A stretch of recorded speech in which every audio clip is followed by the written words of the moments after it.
শহীদ president Ziaur Rahman, ওনার স্ত্রী একজন বিধবা বেগম খালেদা জিয়া। তার একটা ছেলে মারা গেছে, একটা ছেলে আছে বাইরে। সে প্রায় কতদিন জেলখানায় আবদ্ধ। এরকম কঠিন পরিস্থিতিতে তার স্বামীর বাড়ি থেকে তাকে যেদিন উৎখাত করে, যেভাবে কাঁদছিল, এই কাদা দেখে সারা পৃথিবীর মানুষ যারা বাংলা ভাষা বোঝে, চোখের পানি তারাও কেঁদেছে। যে একজন মানুষ শুধু আনন্দ করেছে যে না, ঠিকই আছে। এই কথা বলে না কেন?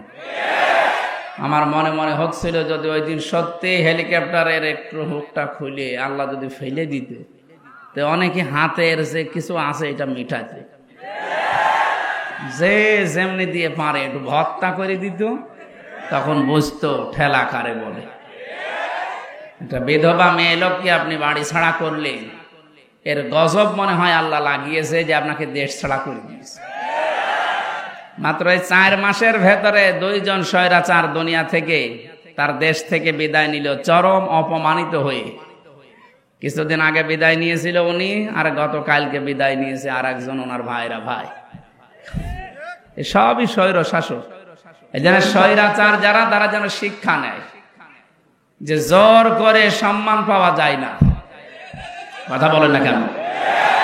বহু চেষ্টা চালায়নি, ইউনিয়ন থেকে শুরু করে সংসদ পর্যন্ত প্রত্যেক জায়গায় শিকড় গেড়ে দিয়েছিল নিজেদের লোক নিয়ে, না তাও হয়নি। কয়েকদিন আগে আমি মৌলভীবাজার থেকে আসছিলাম, মাহফিল পাবো না এজন্য বজর হেলিকপ্টারে চলেন। পরে আসার সময় ব্রাহ্মণবাড়িয়া যখন পার হচ্ছিলাম, এই তাল গাছ নারিকাল গাছের উপর দিয়ে একেবারে নিচ দিয়ে যাচ্ছিলাম। নিচের মানুষগুলো মানুষ যা হাঁটা চলা করছে দেখা যাচ্ছে। পাইলট সাহেবকে বললাম, ভাই এই যে হুক আছে, হেলিকপ্টারের যে হুক আছে, কি টান দিলে খুলে পড়ে যাবো? ভাই এখানে হাত দেওয়া যাবে না, হাত দিলে কিন্তু পড়ে যাবে। মনে মনে ভাবলাম, আল্লাহ 5 তারিখে যে 2 বোন একসাথে চলে গেল হেলিকপ্টারে, একটু খুলে যেতে পারল না। যদি একটু খুলে যেত, আর আমাদের বাংলাদেশের এরিয়ার ভেতরে যদি পড়ে যেত, তাহলে খেলা দেখতাম। পৃথিবীতে মানুষের সম্মান মর্যাদা বাড়ে কিসে অনেকে জানে না। কোরআনে কারিমে আল্লাহ জানিয়েছেন, ওয়ালিল্লাহিল ইজ্জাতু ওয়া লিরাসূলিহি ওয়া লিল মুমিনিনা ওয়ালাকিন্নাল মুনাফিকিনা লা ইয়ালামুন। এই পৃথিবীতে সম্মান আর মর্যাদা এটা আমি আল্লাহর জন্য, আমার রাসূলের জন্য, আর তোমাদের ভেতরে যারা ঈমান আনার পরে মুমিন হয়েছে তাদের জন্য। কিন্তু মুনাফিক যারা, এটা তারা জানে না। ওরা মনে করে সম্মান আর মর্যাদা জোর জবরদস্তি দখলের ভেতরে। এই জন্য 15.5 বছরে বহু চেষ্টা চালিয়েছিল সম্মান পেতে, সম্মান তো পায়নি। মানুষ কুকুরের মতো ঘৃণা করে। আল্লাহ পাক বলেন, ফাতিলকা বুয়ুতুহুম খাবিয়াতাম বিমা যালামু। হে নবী, আপনি এই ঘরগুলো একটু দেখেন, এই সেই ঘরগুলো, এই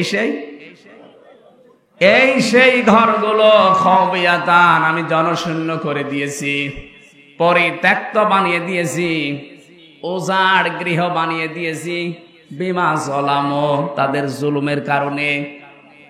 এই আয়াতটা যে কত বাস্তব তার প্রমাণ 2024 সালের 5 আগস্টের বিকাল আসতে আসতে আল্লাহ দেখিয়েছে।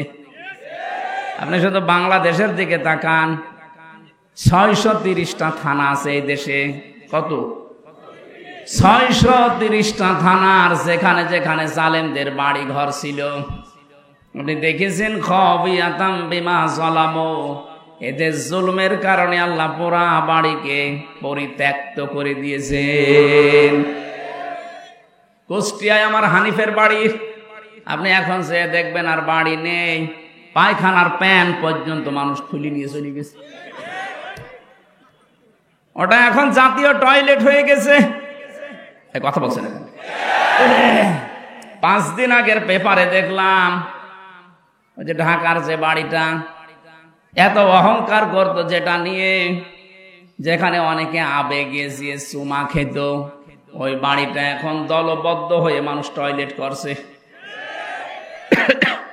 4-5 জনের ছবি দেওয়া দেখলাম পেপারে, এদিকে একজন, ওদিকে একজন, ওদিকে একজন, ওদিকে একজন, মেশিন লাগিয়ে শুরু করেছে। মনে হচ্ছে জামাতবদ্ধ প্রসাব চলছে। এর কারণ আছে, কারণ নেই কেন? একবারে 4-5 জন যাচ্ছে। এবার আসেন কারণ আমি দেখাচ্ছি। কাবাঘর তাওয়াফ করছিলাম, 6ষ্ঠ চক্কর শেষ করে 7ম চক্কর দিয়ে উপরে গেলাম।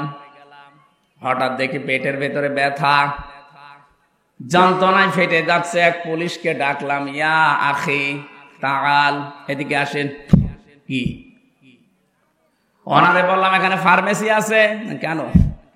এতক্ষণ তো আমার ভালোই লাগছিল, হঠাৎ এখন আমার পেটে ব্যথা করছে, আমি ঔষধ কিনতে যাব। উনি আমারে বলে, ইয়া হাজি ওর হজ্জা তাই না বিলাদুকা। ও হাজি, দেশ কোথায়? জি তুমি বাংলাদেশ। বাংলাদেশ থেকে এসেছি। আমার দিকে তাকিয়ে বলছে ওর ভাষা দিয়ে যে, হাজি আপনি জানেন না এটা কোন জায়গা? না তো, আবু জাহেলের বাড়ি। আপনি এখনো পায়খানা না করে দাঁড়িয়ে আছেন, তাড়াতাড়ি করেন। পায়খানা করে দেখি আমার পেটের ব্যথা ভালো হয়ে গেছে।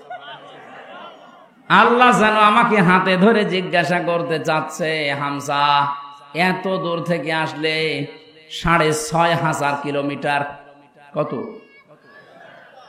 6,500 কিলোমিটার দূর থেকে আসলে এত কষ্ট করে আর ওই শয়তানের বাড়ি পায়খানা না করে চলে যাবা, তাড়াতাড়ি করো।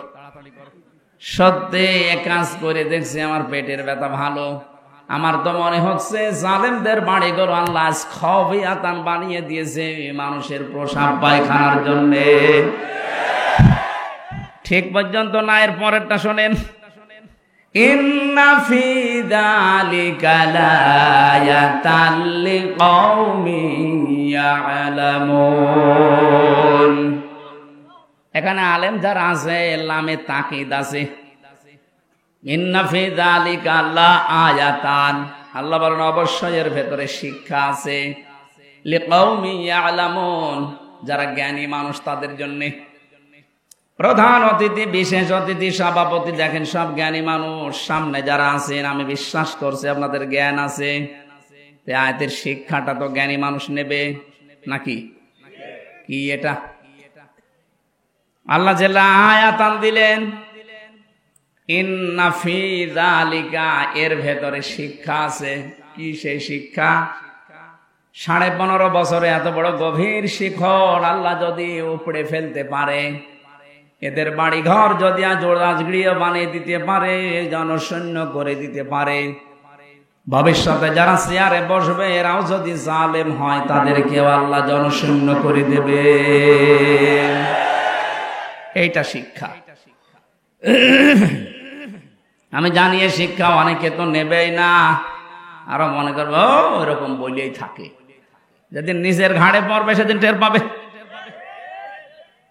আমার মনে হয় এটা নষ্ট না করে খেয়ে ফেলেন, এটা নষ্ট হয়ে যাবে। হ্যাঁ, অপচয় না করে শেষ করে ফেলেন।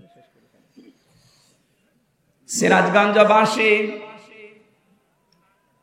তাহলে সম্মান, মর্যাদা, ইজ্জত কোথায় আছে এটা আমাদেরকে আল্লাহ জানিয়েছেন। সূরা মুজাদালা 11 নম্বর আয়াতের মাঝের অংশে আছে, ইয়ারফাইল্লাহুল্লাযীনা আমানু মিনকুম ওয়াল্লাযীনা উতুল ইলমা দারাজাত ইলা আখির আয়াত।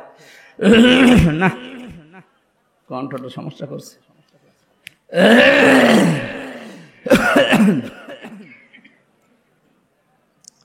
আল্লাহ পাক বলেন ইয়ারফা, এটা মজারে, বর্তমান, ভবিষ্যৎ, প্রেজেন্ট, ফিউচার। দিন যত যাবে তাদের সম্মান মর্যাদা বাড়তেই থাকবে। কাদের? তোমাদের ভেতরে যারা ঈমান আনবে, দুনিয়াতে যাদেরকে ইলম দেওয়া হবে, এই 2টা গুণ যাদের আসবে তাদের দিনের পর দিন মর্যাদা বাড়বে।